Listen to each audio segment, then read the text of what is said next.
So we hear about restaurant grocery hybrids that we're calling grocerants, tiny convenience store-sized Walmarts. We're seeing Soylent and Bulletproof and Habit and other moves away from food as we know it. There's delivery. There's so many meal kits and prepared for cooking products right now. So how does this still returning audience of brands face the future knowing how much habits are changing? Phil Lempert has been predicting the future of the grocery industry for more than 30 years. He's got his 32nd Trend Forecast podcast on December 13th, and he's here to walk us through the business implications of a changing retail world. Phil is known as the supermarket guru, and he's currently working on a book called Disrupting the Food Business, Silicon Valley Culture and the Food Industry. And it's a theme that we're going to explore as part of this next conversation. Please welcome Phil Lempert.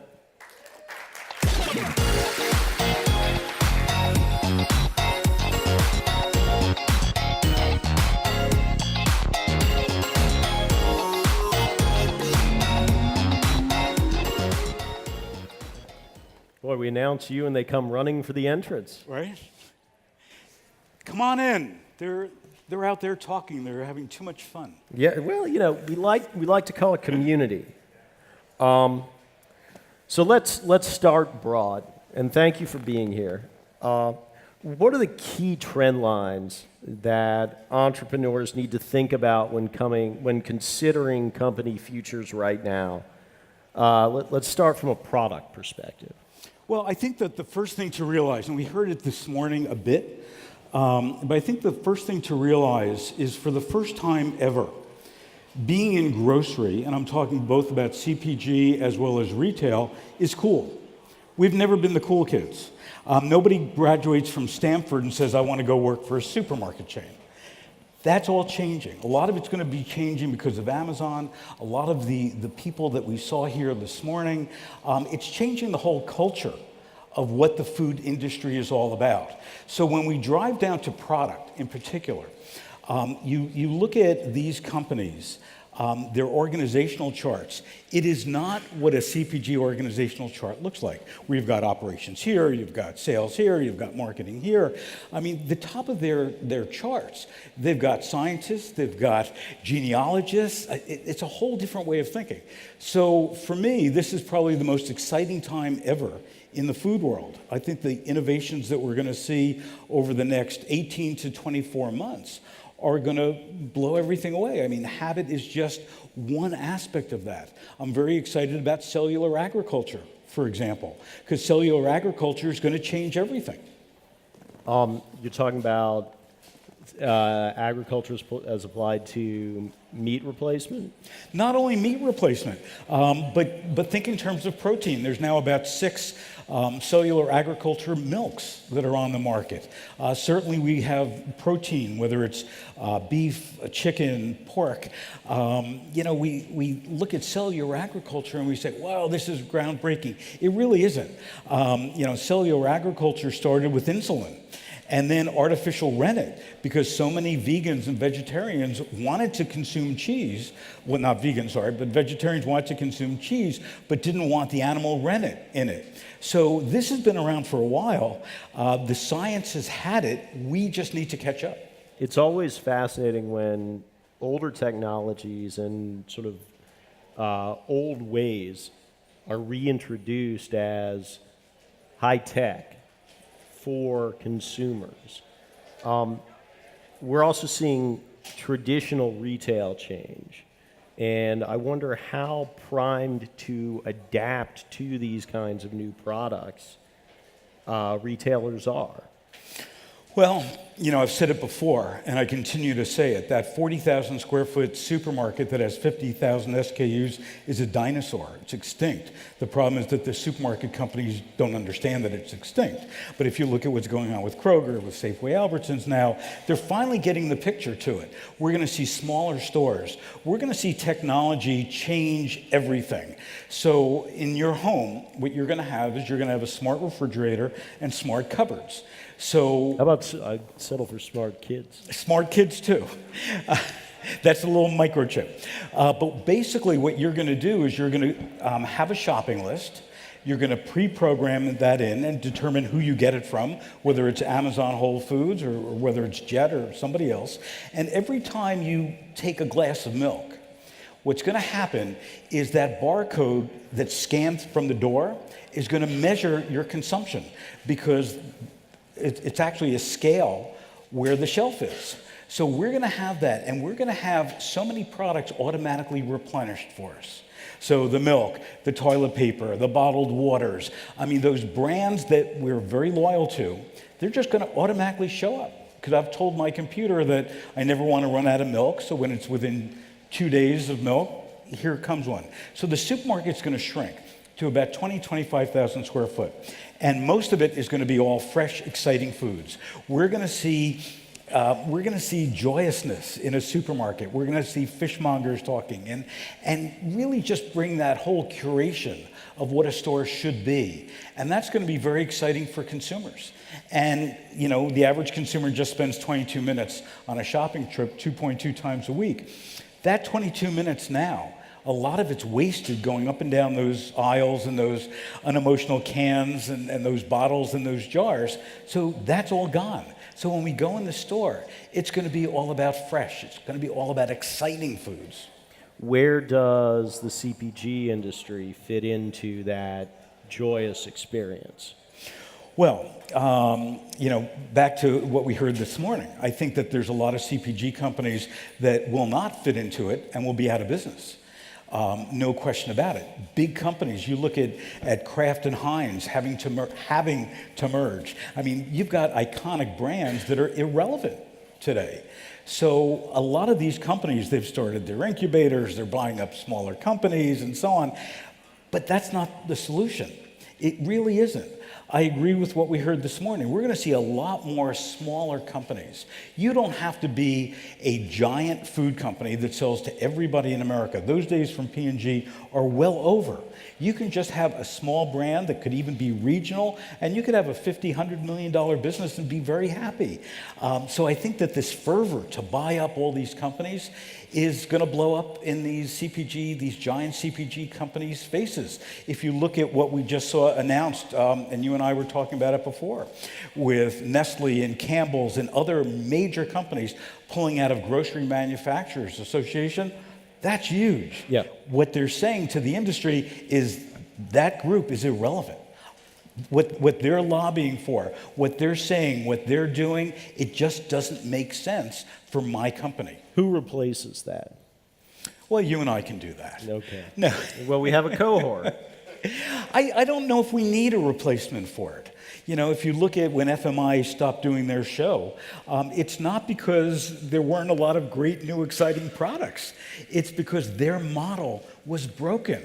And you look at wholesaler and distributor shows now across the country, they're huge. You look at what you're doing, that's what people want.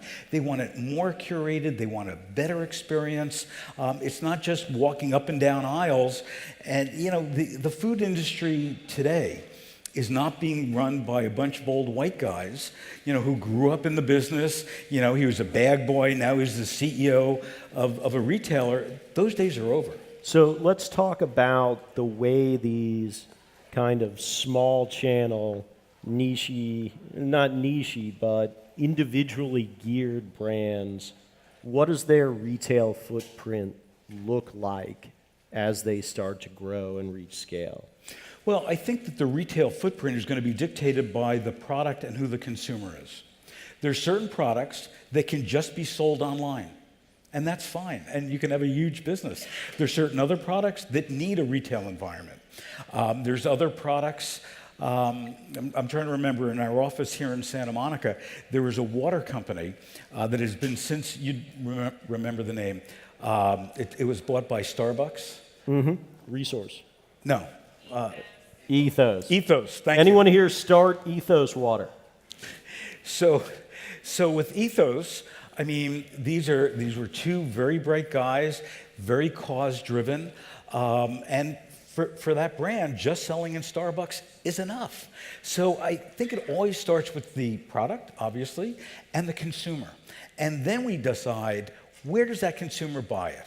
Where should that consumer buy it? What's going to be the most frictionless buying experience it is for that consumer? And that's where we determine whether we sell at Whole Foods or Safeway or Albertsons or Jet.com. What about product introduction? Is there a role for brick and mortar? Is that its primary role for many of these brands?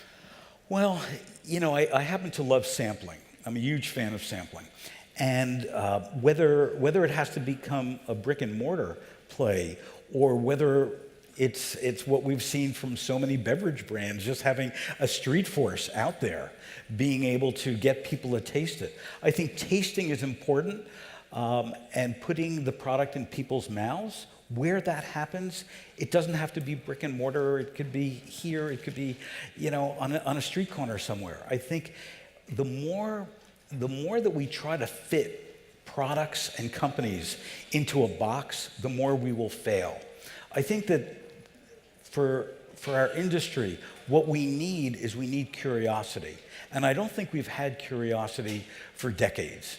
And we're just starting to see that now, especially led by Amazon's acquisition of Whole Foods and people asking more questions and just being more curious about consumers, about products, about how we get products to consumers. So I really hope that we get back to being a lot more curious. Now, one area people are incredibly curious about is function and getting function out of their food. The food is medicine trend. And yet, one of the things that we see with your product reviews is taste is still the first metric in the chart. And I wonder if it's sliding against functional attributes and against sourcing, and how our audience can calibrate, particularly with traditional sources of flavor boosting also on the way, and how they can calibrate the right mix for potential consumers. Well, I think taste is always going to be number one. Let me start there. Yesterday, I was at Whole Foods. Whole Foods, I don't know if you've seen, has introduced a new product. It's a tomato-based product to replace sushi for vegans and vegetarians. So what it is, the texture of it, the color of it, it's great. It's a combination of tomatoes, soy sauce, salt, sugar, and sesame oil. And it's terrific. But it is so salty. And you know, they wanted me to taste it and look at it and so on. I said, you've got a hit on your hands. But you know, it tastes too salty and it's 700 milligrams of sodium in one piece. It will fail. Mm-hmm. It will fail, even though all the other attributes about it are correct. And I think that nutraceuticals, and I still prefer that term to functional foods, nutraceuticals have been around for 40 years. We as consumers have not been ready for them. The analogy that I always use is also with Apple from a tech standpoint. The Newton was the predecessor to the iPhone. Yep. And the Newton failed miserably because it was the wrong shape, it was the wrong time, we as consumers weren't ready for it, and so on. So I think that we need to balance it. In our trend report that you talked about, I mean, one of the things we're really focused on is neuronutrition. So it's all about brain health. And I think that's going to be the next big push that we see when it comes, we've gone through, you know, heart health and bone health, but brain health, I think, is going to be really important at both ends of the spectrum. As we're seeing more people with Alzheimer's, nutrition is going to play a much bigger role, but also for kids with DHA. And I guess the question, though, is how good does brain health have to taste? It has to taste great. It has to taste great. Look, I was around for the whole oat bran phenomenon. And I mean, everybody was running out eating oat bran, and there was actually true stories about people consuming so much oat bran that they had to go to the emergency room and get their stomachs pumped because it wasn't absorbed in it. We here in the US, we love fads. Yeah. We're not big on trends. We're huge on fads. And I think that it has to taste great, number one, and you also have to have a proven benefit. Gone are the days where you can just say, it improves memory or whatever, makes your bones feel better. You've got to have bulletproof proof on this. And science is playing an increasingly important role in our foods because consumers are smarter than ever. You could say it's because of the internet. You could say it's because of just the access that we've got to all this. But got to have great taste and have to have bulletproof science if you're going to make a claim. So I was doing some little research again on your website, and you've had it since 1999, and congratulations for that. It's pretty advanced at that time. So you've been an early adopter of technology and an advocate for it in the food space. I still have my original Google Glass, but nobody cares. Oh, you could have worn it today. I could have.